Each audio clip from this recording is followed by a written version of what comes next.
হ্যাঁ আমি তো হ্যাঁ আচ্ছা আচ্ছা ঠিক আছে ঠিক আছে আসসালামু আলাইকুম ভাই, কি অবস্থা, ভালো আছেন? আচ্ছা রাখি কি বিজি নাকি? না না ঠিক আছে কেমন আছেন ভাই আপনারা তো মনে মনে আমি তুগাইতেছি ভাই, বুঝছেন? কি ব্যাপারে ভাই ওই যে রফিক আছেন আমার বন্ধু, হ্যাঁ, এ তো মনে করেন 2 বছর ধরে আইছে ইটালি, ঠিক আছে? এখন মনে করেন তার তো একটা বিয়া করার দরকার, জি বুঝছেন?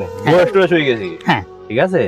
এখন মনে করেন আমার বন্ধু কথা খবর ভাঙ্গা রফিক বন্ধু আমার একটু একটু ফাওয়ার একটু সমস্যা হালকা, আচ্ছা, এটা কোনো আচ্ছা, সমস্যা নাই, এটা আচ্ছা, ঠিক আচ্ছা, হয়েছে, বুঝছেন? এখন আপনার দোকানের মানে হইলো গিয়া মানে একটা কন্যা দেখার জন্য। ও আচ্ছা আচ্ছা আচ্ছা আমি তো ভাই আসলে এইসব ব্যবসা করি না তো আমি চেষ্টা করব চেষ্টা হ্যাঁ, ঠিক আছে।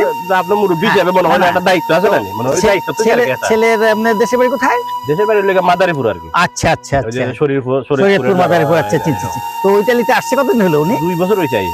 ও আচ্ছা আচ্ছা আচ্ছা। তো ওনার সাথে আমার নাম্বারটা উনি দিয়ে দেন বা আমার নাম্বারটা নিয়ে যান ওনার সাথে আমি কথা বলবো না কেমন সমস্যা নাম্বার দিব আমি ছবি দেখাবো না কন্যা মনে করেন যদি হ্যাঁ, পালা আর কি, মানে মোটামুটি ঠিক আছে আর কি, হইলে সমস্যা নাই। আচ্ছা আচ্ছা আচ্ছা আচ্ছা ঠিক আছে ঠিক আছে, তো ঠিক আছে ভালো থাকবেন কেমন ইনশাআল্লাহ। ওকে আসসালামু আলাইকুম ভাই আসসালামু আলাইকুম।